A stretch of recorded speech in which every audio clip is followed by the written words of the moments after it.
in this question we need to find out the integration I equals to f ax plus b power n f dash ax plus b dx. So here I can make the substitution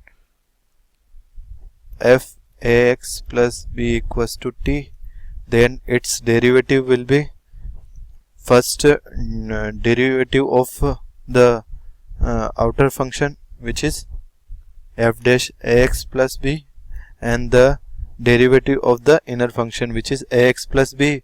So derivative of ax plus b will be a dx equals to dt, or I can say f dash ax plus b dx equals to dt by a, since a is a constant. So our integration will now transform into integration. If I put f ax plus b equals to t, then I'll get t power n.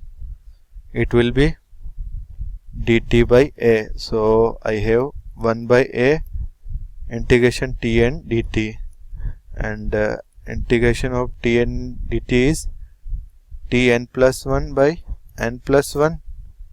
And if I put the value of t, which is f ax plus b, so I will get I equals to 1 by a f ax plus b power n plus 1 divided by n plus 1. So this will be our final answer.